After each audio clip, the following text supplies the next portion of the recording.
El aire.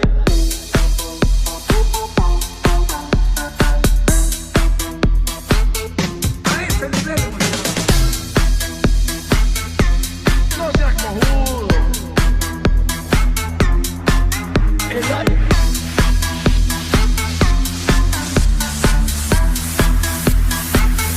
A ese nivel. Nos ordenan no hacer nada y ese hacer nada lo hacemos mal, la puta que nos parió todito. No seas cojudo. A ese nivel hemos llegado. Puta, será el país de mierda este que nos tocó. Nos ordenan no hacer nada y ese hacer nada lo hacemos mal, la puta que nos parió todito. No seas cojudo. A ese nivel hemos llegado.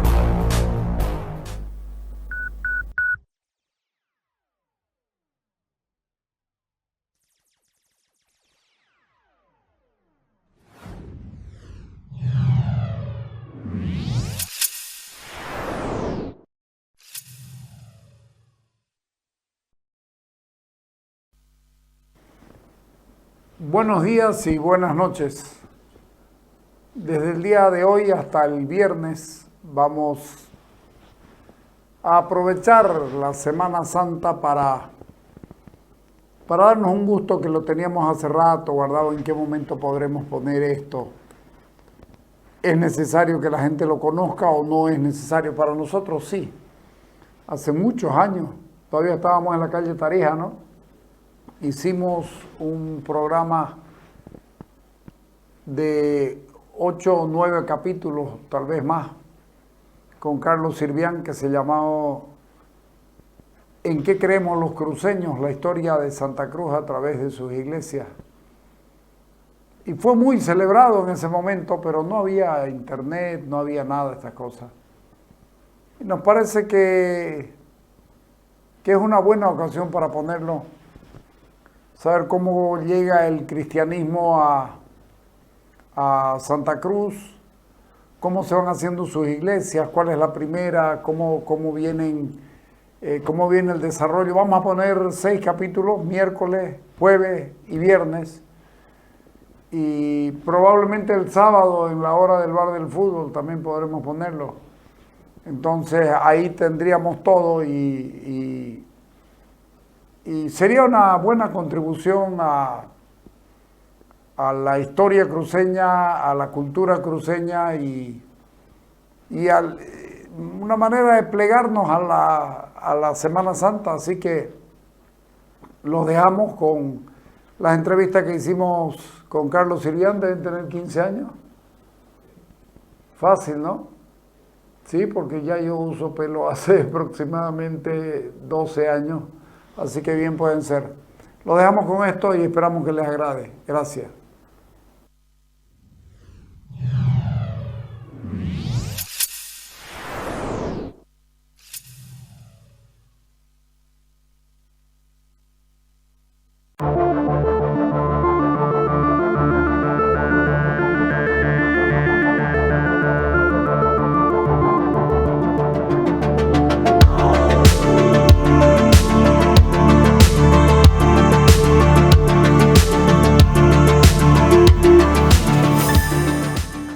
Carlos, tal vez debimos haber comenzado el programa por aquí, por Chiquito, ¿no es cierto? Porque ahí es a donde llegaron los conquistadores españoles o los expedicionarios españoles, porque claro, antes de la llegada de Chávez hubo otras cosas. Ubicarnos primero en el contexto geográfico, por favor. Bueno, si haces memoria, comenzamos por ahí, porque es inevitable dejar de empezar por ahí. Saltamos al otro lado, ¿no? Lo que pasa es que ahora vamos a hablar un poquito de las misiones jesuíticas, que ya que se producen algún tiempo después. Efectivamente, desde 1540 y pico empiezan las primeras entradas de los exploradores. Los famosos adelantados. Los adelantados del Río de la Plata, ¿no es verdad? Y bueno, ingresan a este contexto geográfico muy particular, que es lo que hoy conocemos como la Gran Chiquitania, ¿no? Que está geográficamente rodeado por un lado en el extremo naciente este por el río Paraguay, ¿no es verdad? hacia el norte, en la parte de los Chapacuras, o sea, la parte de lo que hoy es el departamento de Beni y Santa Cruz, el Río Grande por el otro extremo y el Chaco por el sur, ¿no es verdad? En cuanto a la geografía, podemos decir de que... ¿Por dónde entran más o menos? Ellos entran por varios lugares, ¿no? Pero siempre en la misma zona, ¿no? Las diferentes lagunas. La precisión exacta es muy difícil, pero historiadores y... Pero es una laguna que es fundamental. Claro, la última de Chávez, por ejemplo, porque primero entran algunos adelantados... ¿Cómo ser? Álvaro Núñez Cabeza de Vaca, Ya. Domingo Martínez de Irala, Chávez al servicio de ellos, y Chávez entra, la definitiva, es en el año 1558 aproximadamente, cuando él ya comanda su propia expedición, muy bien organizada, ya a lo grande, muy bien estructurada, ya había un conocimiento previo, no hay que perder de vista que Chávez ya había ido a Lima, claro, aunque fue esa vez por el río Pilcomayo, ¿no es verdad? Pero ya venían con Chávez mestizos también. También venían mestizos del Paraguay, ¿no es verdad? Y también traía contingentes indígenas guaraníes significativos, digamos, que le acompañaban para ir abriendo el camino, ¿no es verdad? Que ya eran sus aliados. Que eran sus aliados.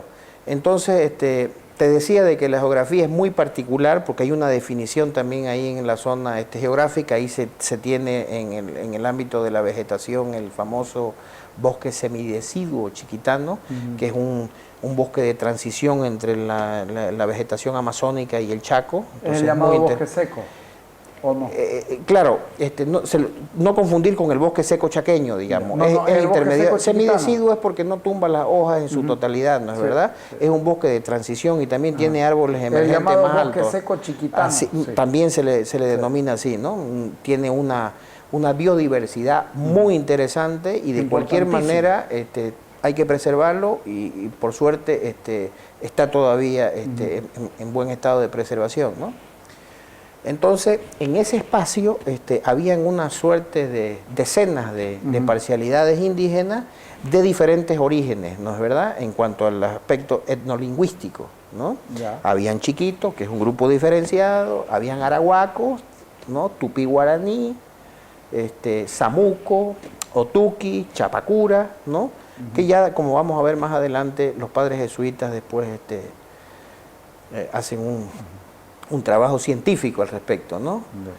Entonces, Chávez ya luego dirime el tema cuando se topa con Manso, que ya lo hemos mencionado en más de una oportunidad, hasta que se define la gobernación de Santa Cruz, que es bueno volver a recalcar de que la génesis de la comunidad cruceña es en plena Chiquitania, ¿no es verdad? En un punto, a 2 kilómetros aproximadamente del actual San José de Chiquito, y equidistante entre la Hoya del Plata y la Hoya del Amazonas, ¿no es verdad?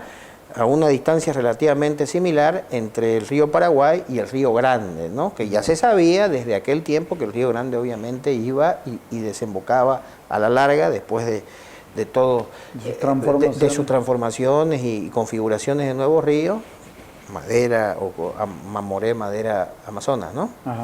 Entonces era una de del plan de Chávez, porque la ciudad de Santa Cruz, tenemos que volver a recalcar que fue como punta de lanza para la búsqueda del fabuloso El Dorado, ¿no es verdad? Que según el padre Menacho dice también, los jesuitas parece que se engancharon también en la creencia de eso, ¿no? Bueno, no dubitaron en venir acá. Fue una de las pocas órdenes que vino. Paula Peña dice que es cuando el sueño cambia de color. Así es. Porque iban en busca de la plata y después se enteraron que ya estaban en la plata y alguien dice, allá está El Dorado. Claro. Entonces ahí el sueño cambia de color. Que cada vez también se alejaba cada vez más, ¿no es verdad? Sí. Hasta que al final este pequeño núcleo se queda a cumplir otros roles, pero nunca renunciando al sueño, ¿no? Y es lo que hoy conocemos como la comunidad cruceña, ¿no?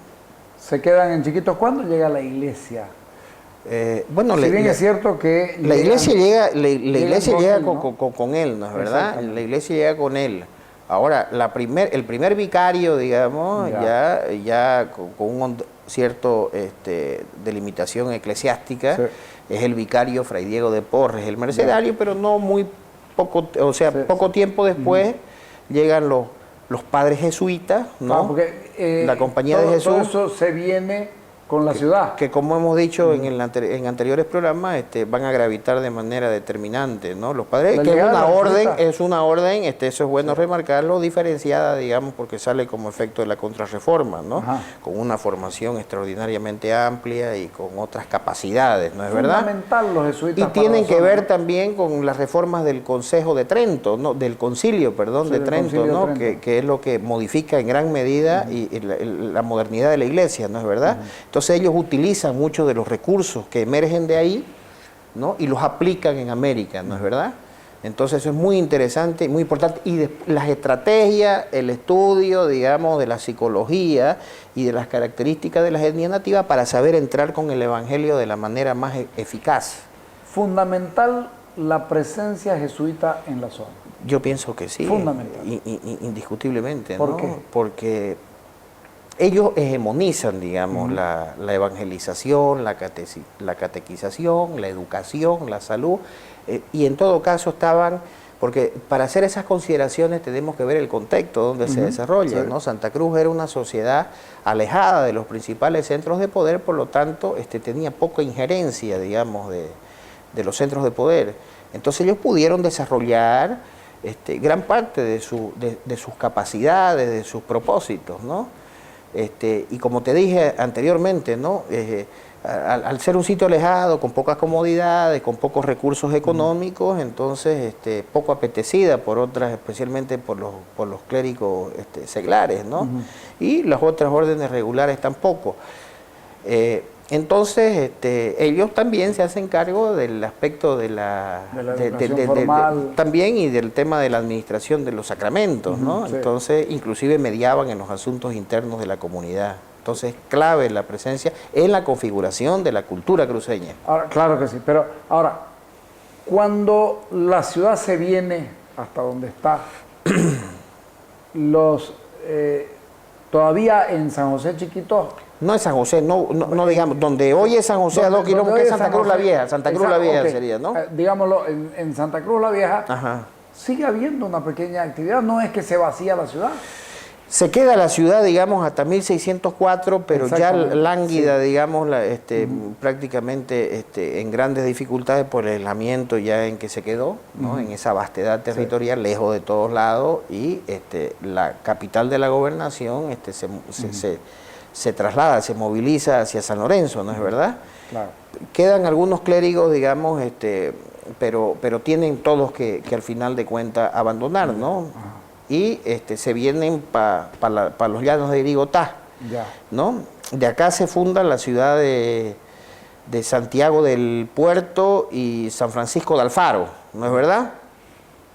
Y San Francisco de Alfaro está ahí en el río San Miguel, ya prácticamente rumbo a Mojos, ¿no es verdad?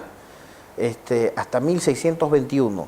Entonces, entre 1621 y 1691, en que se funda la primera reducción. Estamos hablando de 70 años. 70 años más o menos que no hay presencia de religiosos en la Gran Chiquitania, digamos, ¿no? Y ahí llegan ya los jesuitas. Ahí llegan los jesuitas del Colegio de Tarija, de la provincia jesuítica del Paraguay, ¿no es verdad? El padre José de Arce.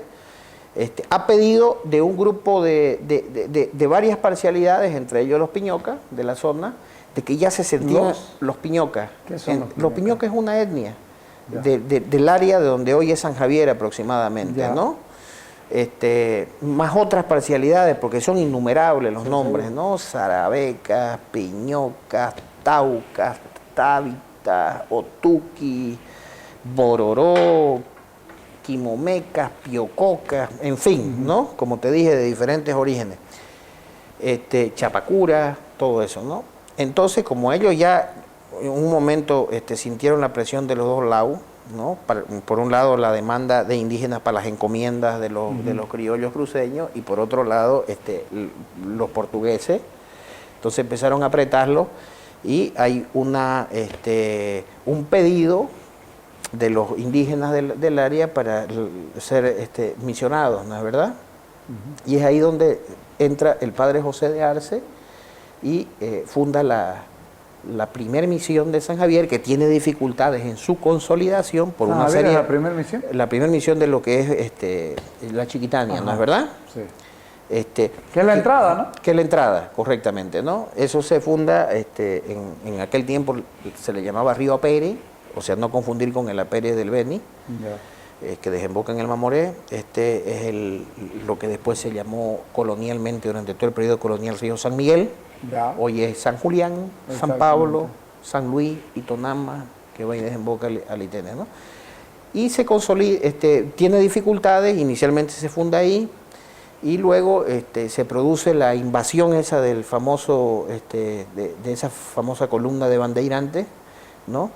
Que llega hasta ahí, mira vos esa osadía de haber ingresado tanto en territorio, hasta San Javier, hasta el río San Julián en todo caso, Ya. para ubicarnos en el contexto actual, ¿no? O sea, más acá todavía. Claro, aquí claro. en las barbas de la Sí. ciudad, ¿no? Entonces se va un contingente de 130 soldados de la milicia cruceña y con unos 300 flecheros piñocas tienen esta resonante victoria, digamos, con los bandeirantes. Sobre los bandeirantes. Claro, que los aniquilan prácticamente y durante un periodo larguinísimo no vuelven nunca más a entrar a esos extremos, ¿no? Y bueno, ahí se consolida que eso es clave, es determinante, digamos, porque eso ya permite el inicio de la avanzada De la misión. evangelizadora misional de los padres jesuitas, ¿no es verdad? Y luego ya viene San Rafael. San Javier, San Rafael, luego seguramente San Miguel. ¿qué son? San Rafael y San Javier se convierten, digamos, en dos focos evangelizadores de diferentes zonas de la Chiquitania, ¿no? Que no están creo muy que lejos con el uno indígenas del otro. Tauca, no, hay nomás una diferencia considerable, ¿no? 200 Entre kilómetros. San Javier y San Rafael, ¿no es verdad? ¿Cuánto? Bueno, la 200, verdad, menos. no debe ser más, pues, un poco más, ¿no?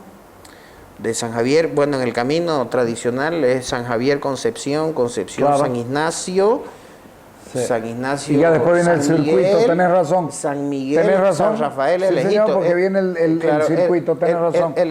No es tan lejos de San Ignacio. Pero, de San Ignacio, sí. pero bueno, claro, ahí ahora está, son parte... de San Ignacio es parte de un circuito Así es, hoy incluso. correctamente, ¿no? Ahora, San Javier... esta iglesia de San Javier que conocemos actualmente con sus variaciones, yo la conocí hace 30 años, tal vez 40 años atrás, sin exagerar.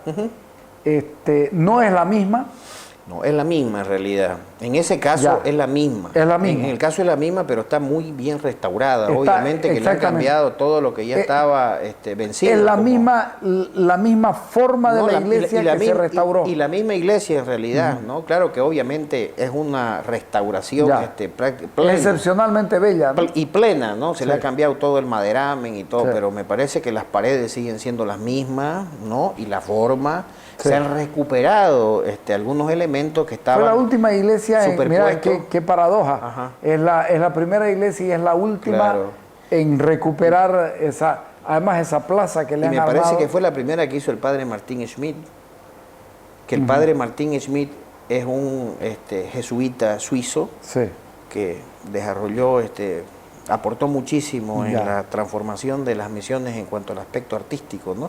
Porque parte de la estrategia jesuítica, de lo que emerge en ese nuevo giro de la iglesia, justamente es el escenario, ¿no? La monumentalidad, Sí, sí. la ornamentación para que todo eso esté al servicio del dogma, digamos, ¿no? Sí. El aspecto de la monumentalidad en todo sentido, inclusive la pomposa liturgia, digamos, ¿no? Entonces, todo eso es parte, digamos, de Ese lugar de del la coro estrategia, atrás ¿no? que es... Claro, no, y también se modificaron en el Concilio de Trento, digamos, tiene como consecuencia la modificación de muchos de los elementos constitutivos, porque la Sagrada Eucaristía es un aspecto central, ¿no es verdad? Por ejemplo, eso que vos ves en el centro, el sagrario, ese tabernáculo donde está la custodia del Exacto. Santísimo Sacramento, eso, por ejemplo, estaba en una capilla anexa en las iglesias anteriores a ello. ¿Me entendés? Entonces ahí ya Más protegido, digamos. la disposición de los elementos, ¿no? La forma de cómo realizar la ceremonia, todo eso los jesuitas lo aplican de manera muy extraordinaria, ¿no? Y van desarrollando. Y ellos planteaban pues de que no se podía llegar, digamos, al desarrollo cultural y espiritual sin la autonomía económica, ¿no? Entonces por eso trabajan en todo ese aspecto general, ¿no? Para que sean autosuficientes, ¿no es verdad? Pero además no solamente lo consideran eso frente a la iglesia, sino que comienzan a generar en la población a la que comienzan a educar cuestiones de autosuficiencia alimentaria, etcétera, Claro, etcétera. eso ya va en el aspecto de la disposición del trabajo. Volviendo al tema de San Javier, es la primera, Martín Schmidt ahí está casi como 10 años, después se traslada a San Rafael, ahí está otra década más. Ya. ¿No? Que y hace otro templo, otra iglesia muy más chica, parecida, más chica y muy parecida. Ligeramente Sí. más chica, ¿no Sí. es verdad? Sí. Pero no menos. Pero es bellísima. Y esa fue la primera en el proceso de restauración, ¿no? En el primer lustro de los años 70. ¿Cuál es el rol que tiene Plácido Molina antes de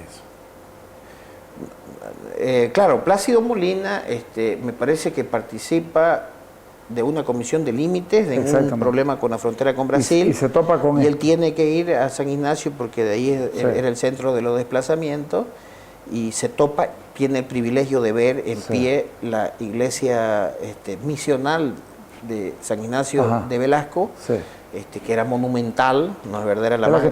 Era la más grande, y él justamente coincide con su estadía con la demolición de la iglesia, ¿no? Entonces él estaba dotado de una muy buena cámara fotográfica y con mucha sensibilidad por los detalles y elementos constitutivos del templo.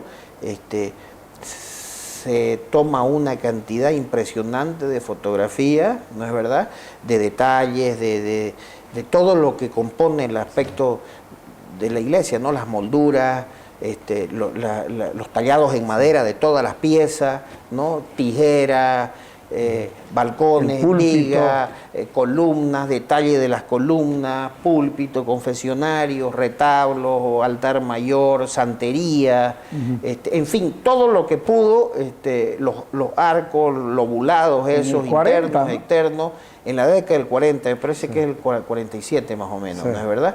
Entonces, eso sensibiliza el ver y tiene que ser y eso tal vez evita que se tumbe y que se rompa. No, el que no se sensibiliza, digamos, con semejante obra de arte, digamos, demolida.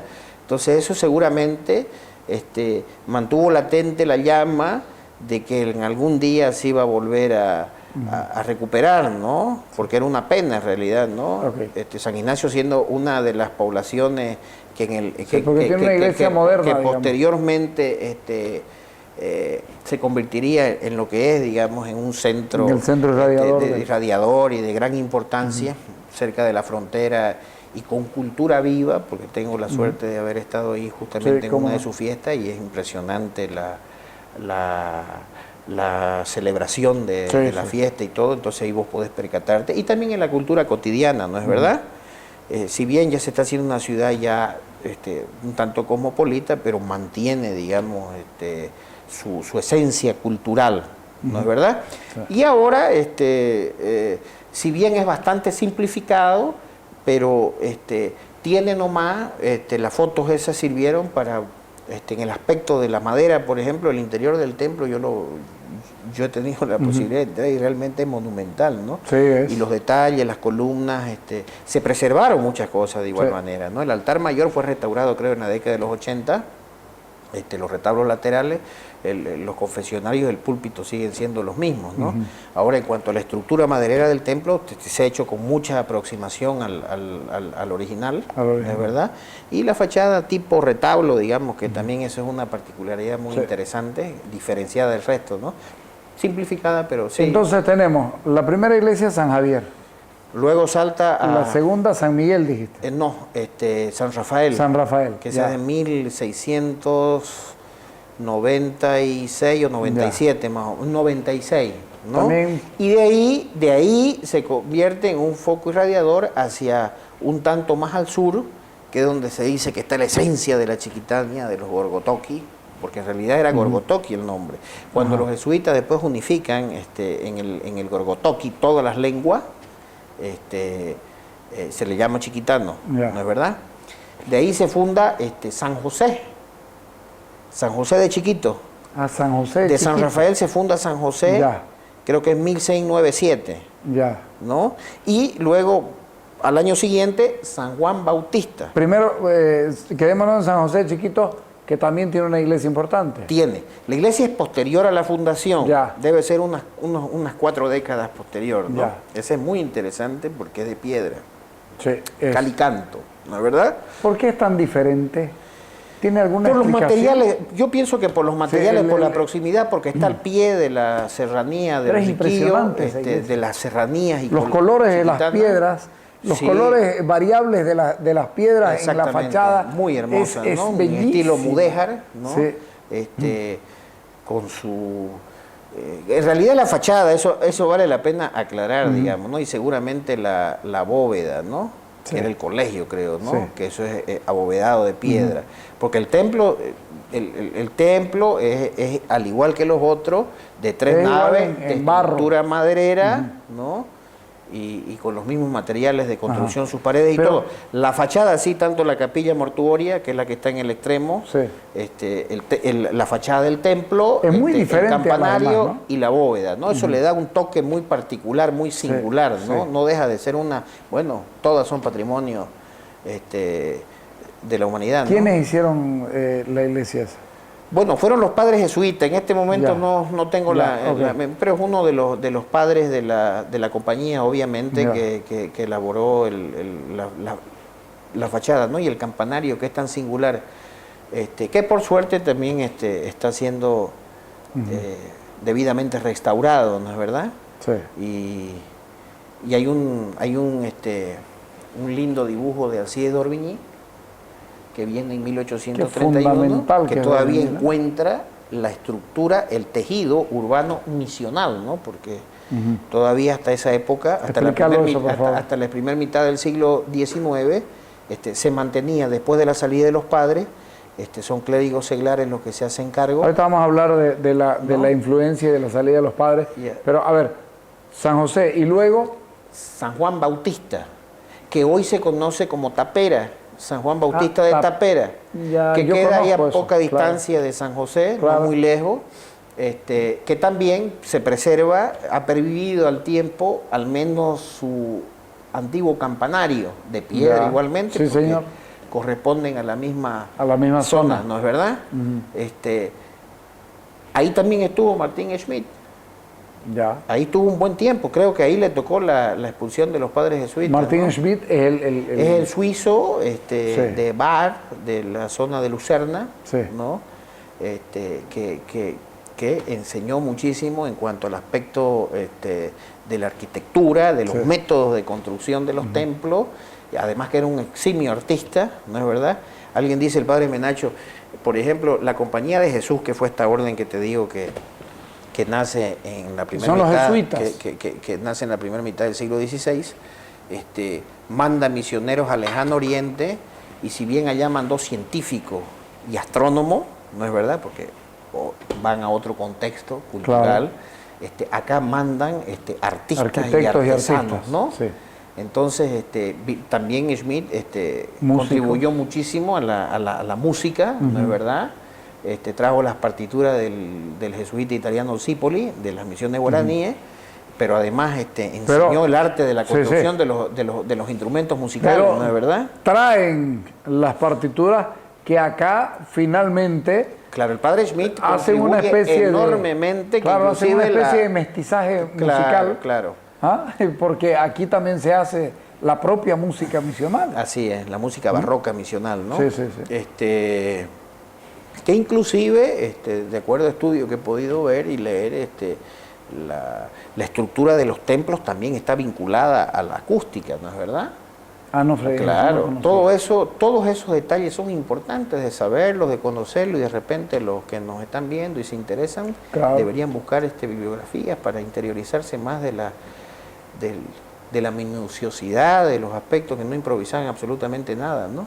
Vamos y a esas obras de arte son parte de nuestro patrimonio. Seguro. Y las tenemos, ¿no? ¿Y las otras iglesias?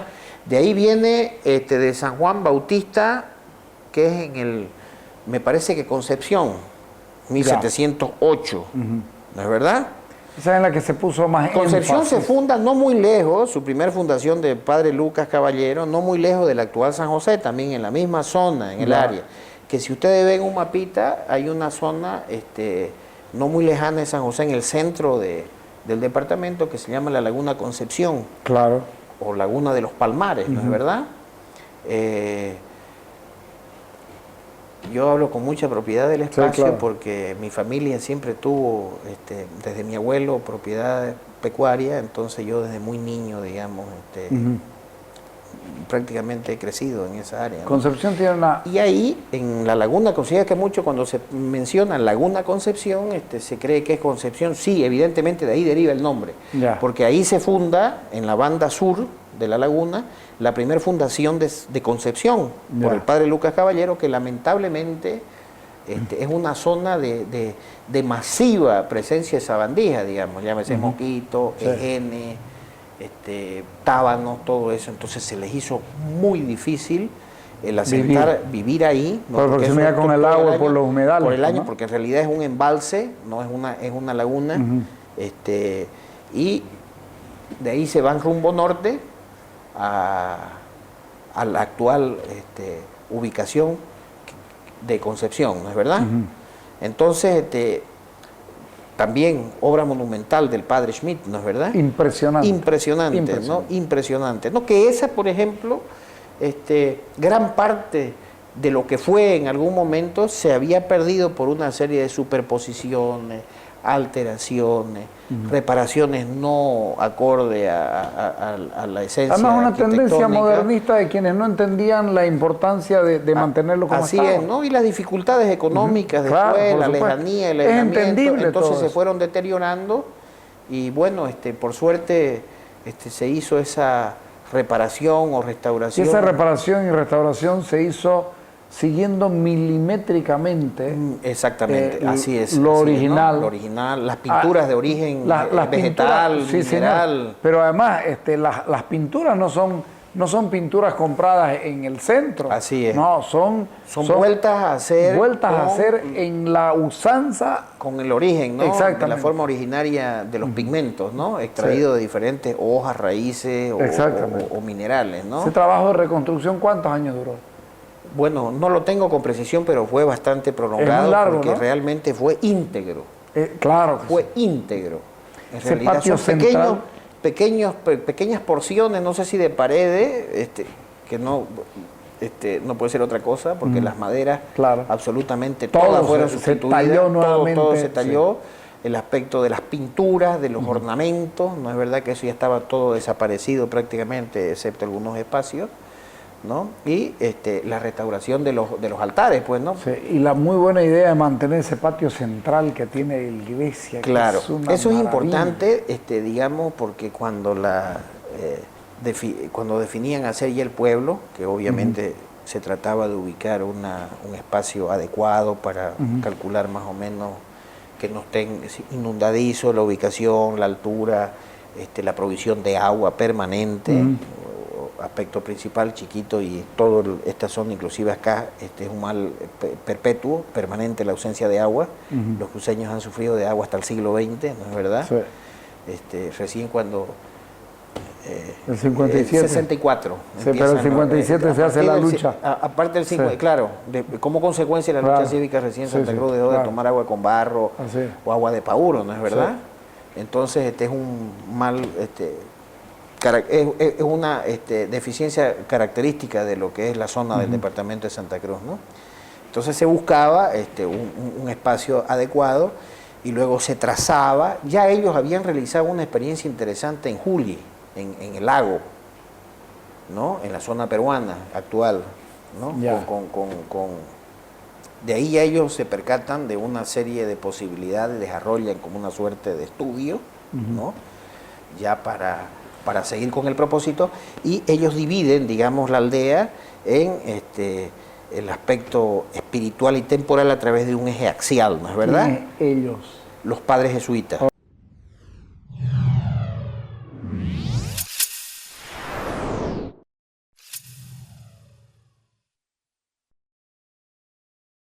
BYD continúa innovando, firme y de la mano de Crown, representante y distribuidor exclusivo de BYD para Bolivia. Muy pronto estaremos con una nueva generación para el segmento vagonetas. La nueva vagoneta SUV de nuevas energías creadas por BYD, que convierte a estos vehículos en toda una revolución por la potencia, altas velocidades que alcanza y los niveles de eficacia. Todo esto lo sumamos a una conducción suave y silenciosa para el confort total de sus ocupantes. Muy pronto todos los vehículos serán como BYD.